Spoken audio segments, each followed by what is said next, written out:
पाठ नंबर 6। इच्छा शक्ति से प्रकृति के नियमों पर भी विजय हासिल की जा सकती है। यह मेरा सौभाग्य था कि मुझे इच्छा शक्ति को अपने बेटे की कमी को सुधारने के लिए प्रयोग किया।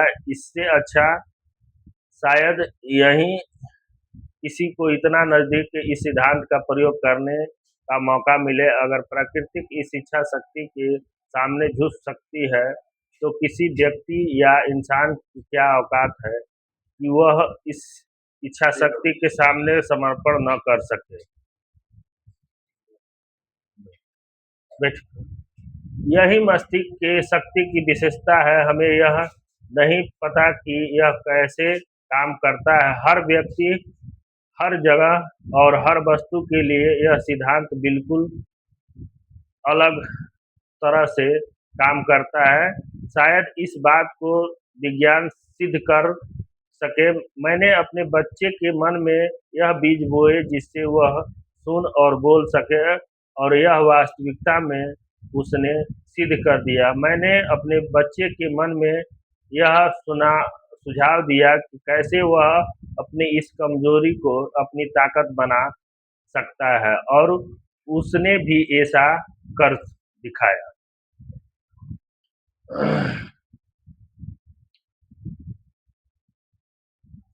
ऐसा परिणाम किस तरह से आए, इसकी कार्य प्रणाली बताना कोई कठिन काम नहीं है। इस कार्य प्रणाली में 3 बातें।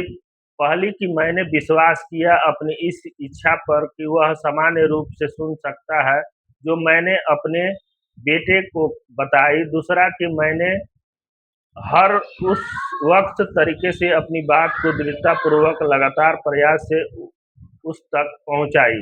तीसरा महत्वपूर्ण, उसने मुझ पर विश्वास किया। कई वर्षों बाद मेरे साथ काम करने वाले एक सहयोगी बीमार पड़ गए। उनकी हालात दिन प्रतिदिन बदतर होती जा रही थी। अंत में उन्हें अस्पताल में ऑपरेशन करने के लिए भर्ती कराया गया। जब वे ऑपरेशन थिएटर की तरफ पहिए वाले पलंग पर लेट जा रहे थे, तब मैंने उनकी ओर देखा और यह सोचा डूब गया कि इतने दुबले पतले और कमजोर व्यक्ति का ऑपरेशन कैसे हो सकता है। क्या यह ऑपरेशन सफल हो भी पाएगा या नहीं। डॉक्टर ने हमें यह चेतावनी दे दी कि उनका बचकर वापस आने की बहुत कम उम्मीदें हैं। यह डॉक्टर की राय थी कि यह मरीज की राय कतई नहीं थी। फर्क इससे नहीं पड़ता कि डॉक्टर क्या सोच रहा है, यहाँ पर फर्क इससे पड़ेगा कि मरीज क्या सोच रहा है। उसने जाते हुए मुझसे कहा, मित्र चिंता मत करो, जल्द ही मैं वापस आऊंगा और आपके साथ काम पर लग लूंगा।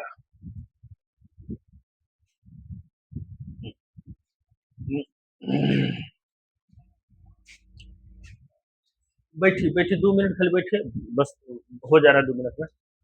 नर्स ने मेरी तरफ दया भरी नजरों से देखा, परंतु वह मरीज ऑपरेशन के बाद सफलतापूर्वक ठीक हो कर आ गया। सब कुछ सही होने के बाद डॉक्टर ने मुझे बताया उसकी जीने की चाहत ने उसे बचा लिया। अगर उसकी इच्छा शक्ति ने मौत को मना कर किया होता तो शायद वह बचकर वापस न लौट पाता। मैं इच्छा शक्ति में विश्वास करता हूँ। मैंने गरीबी से उठते हुए देखा, लोगों को सैकड़ों सफलताओं के बाद सफलताओं की बुलंदियों छूते देखी। लोगों को मैंने अपने विकलांग बेटे को एक सामान्य और सफल जिंदगी जीते हुए भी देखी है, जबकि जन्म लेते ही प्रकृति ने उसे कान नहीं दिए थे। इस अध्याय में अपने पढ़ा कैसे कोई अपनी इच्छा शक्ति का उपयोग कर सकता है। मजबूत इच्छा शक्ति से ही आप वह सब कुछ पा सकते हैं जो आप सोचते हैं। यह सब संभव है उस मस्तिष्क रसायन से जो प्राकृतिक आपको मजबूती इच्छा शक्ति होने पर खोलता है। दुनिया में कुछ भी असंभव नहीं है। वह सब कुछ आप पा सकते हैं जो आप सोचते हैं। धन्यवाद। खत्म हुआ ये पाठ। कमेंट में जरूर बताएं कैसा लग रहा है।